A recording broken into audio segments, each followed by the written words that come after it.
What's up guys, today's day 284 on our journey to 2000, and in today's video we're going to play a 10-minute rapid game. But before we get started, I just wanted to say thank you if you've supported the channel. Really do appreciate it. I don't say it enough, especially in the beginning of the videos. But also, if you want to hear more from my voice, you can check out the Chess Journeys podcast. I went on that podcast, talked for about an hour, and it was really nice. I had a pleasant conversation, and yeah, I'm going to put the podcast in the description below. But if you're here from the podcast, hopefully you enjoy being here too. And let's get started in our game. Okay, so we're versing an 1848 rated player from, that's No Flag. Click here to see our stance on the war in Ukraine. Yeah, I never really know what that means, but maybe it's like they had the Russian flag, but chess.com doesn't put the Russian flag. I don't know. Anyway, we're going into the Pierce defense. Nothing too crazy here. We're already 10 seconds up on the clock, so that's a good sign. Okay, this is always a weird move. If we come here, he could come here. Maybe we come here. If he push, no. What do I do here? Here, if here, castle, if here, then here, and we're fine. What am I saying? Now we're 10 seconds below on the clock. I have to analyze and study the Pierce more. I really do. He still hasn't gone here. Let's just castle. We might go c6. Might go c5. I think usually queen d2 is the move here. This move is a little weird. I'm thinking c6, knight d7. Or maybe, yeah. c6 first. Because we need to get our queen out so it doesn't get pinned here. We have this, we have this. Maybe actually bishop here is an interesting move for our opponent. Okay, I think we could just fire away. Don't even need to develop. I mean, bishop here could be cool. Discovered attack. That would actually be really fun. So, yeah, I'm starting to get cold. I'm gonna put the jacket on. Ooh. Does that just hang a knight? Did he just hang a knight? Or am I crazy? Oh, he just hung a knight. What? Takes bishop here. I have a checkmate. So that's just a blunder? What? Resign? Resignable? No, not resignable. Okay, that's fine. Maybe he's trying to trap me. But now I could even take this. Something like takes. If he tries to do this, I take. Probably. And I'm okay simplifying because I'm just completely winning. Is there anything else though? I don't think so. I think that just blunders. Now there is a discovered attack if the bishop goes elsewhere, like over here. But maybe the idea is here. Yeah. But now I have this. This. It doesn't make sense. I'm seeing if there's any tricks here. Like, no, there aren't. Let's just keep it simple. Actually, I could have let him take. Knight forks and picks up the queen. I could have actually done that, but I mean, it might have worked, but I think this is safer. Like, there's no real potential attack, and depending on how he plays, this could be really well for us. Something like b4, knight c3, threatening mate. I feel like we're gonna be able to trade off this rook or something. Okay, I think we just take here. There's nothing to overthink. Okay. I mean, that blunders nothing. What am I saying? Did we have this bishop move a few moves earlier? Yeah, maybe bishop. No, but then it gets attacked. Now it makes more sense. Bishop attacks the rook. Where does the rook go? Guess it could go somewhere like here. We take the pawn. It's looking pretty good. Something like here doesn't threaten anything. So maybe a rook comes here. Bishop takes. If queen takes, he hangs a knight. And there's no threat on our position. Maybe he sacks the rook and comes in with a check and a check. Would there be a perpetual there? Oh, maybe there are some tricks here that I didn't see. No, but then we have some sort of checkmate, I think. Maybe. From the open bishop and the queen coming in. So he would be forced to move his bishop around? I don't know. I think we're completely winning. Probably the best moves for us. Yeah, he does that move. Probably the best move is something like knight a6. To just prep the knight coming here and threatening this. Because you also have to remember that this pawn is pinned. So if we do something like this and he pushes this forward, we take.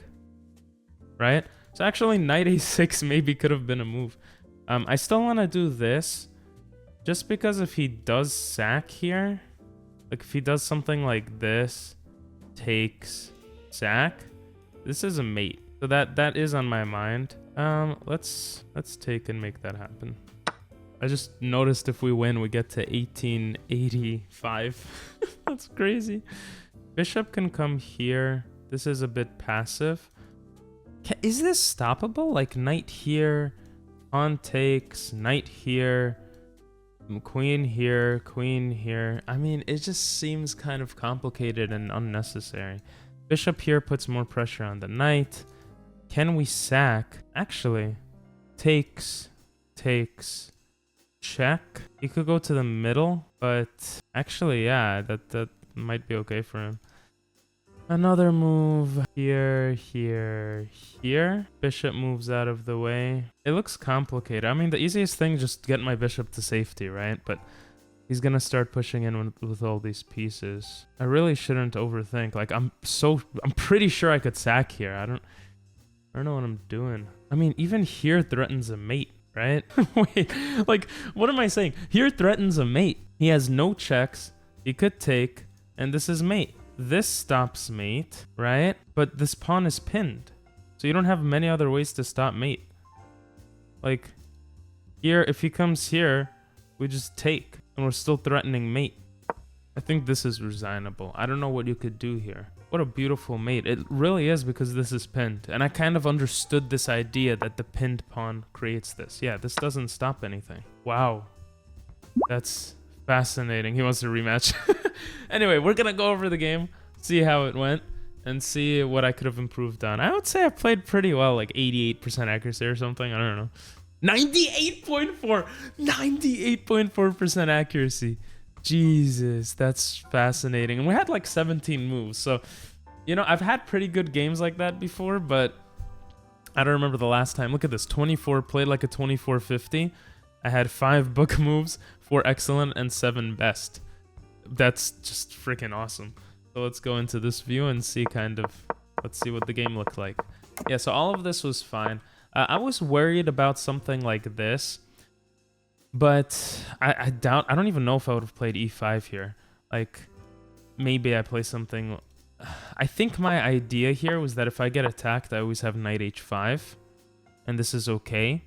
Computer says after bishop e2, I guess this knight's gonna fall, and there's a lot of security issues here, something like this, for example.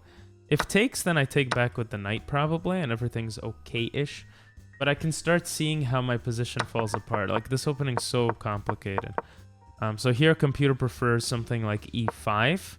And if the knight gets attacked, fd7 supports the center.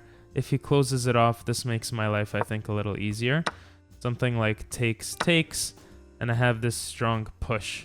And even though my king looks like it's gonna get killed, this pawn kind of blocks him from seeing stuff. And yeah, I guess I have some targets and other stuff that I don't understand. Maybe this. Maybe even take the pawn, but probably not. I don't know. Anyway, I played c6. I brought the queen out, and I started my queenside attack.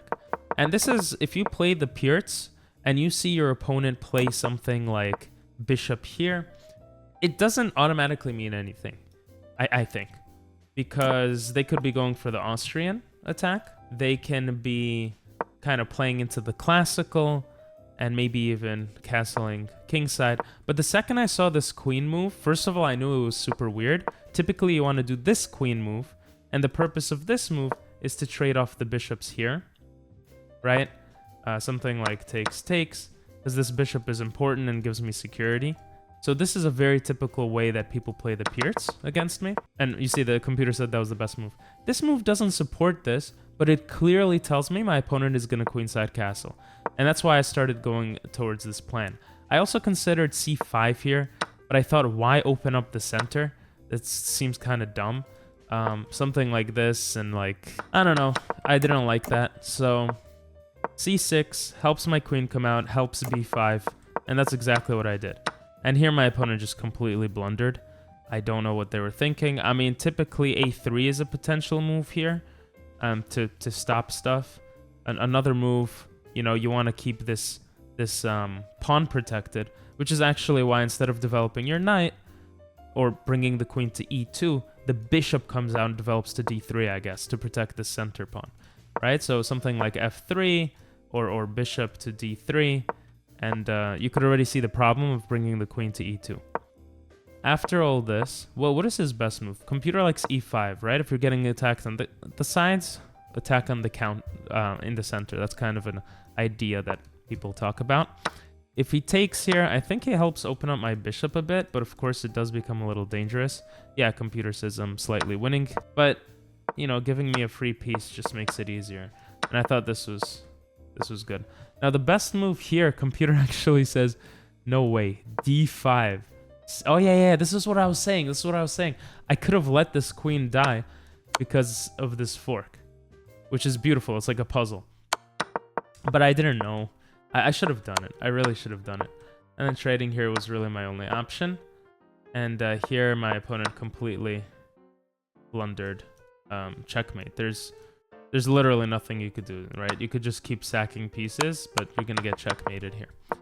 It's kind of funny because I was considering other moves and then I saw that. And the funny thing is, knight a6 was never really a move. Like, I wonder if knight a6 is okay here. Yeah, okay. Maybe everything is okay. Yeah, he has to come here to stop the knight from coming in, which weakens his king even more. For example, if he just ignores that, then I have this. I'm threatening this. If he comes here, I just take, and I continuously threaten this checkmate idea. Now, computer says knight e4. After this, actually, I can't take because the queen covers. But, I mean, I'm taking the rook. And this is obviously very clearly a winning game. I could probably even do this to simplify. But maybe there's some tricks on the diagonal here or something. I'm not sure. Maybe even coming here. Yeah, this game just, after blundering a piece, is just over. And yeah, sometimes it feels like that. It feels like you go up against people that blunder pieces, and it's like you're at a higher level. You expect them to play much better. And I know some of you guys watching are like, I'm a 1200 and my opponents never blunder a piece like that. But, I don't know. Like, there's luck involved in who you play against. There's a whole bunch of factors. And here my opponent lost 2 games right before versing me. So, that could kind of play into it too. Their highest rating was 1979. Feels bad, man. But anyway, we are at a peak 1885. We're pushing towards 1900 ahead of schedule, which is nice too. And I'll see you guys next time. If you watch this far, say podcast in the comments below. That shows me that you're a real one that watched this far. And appreciate you. And I'll see you guys next time. Bye-bye.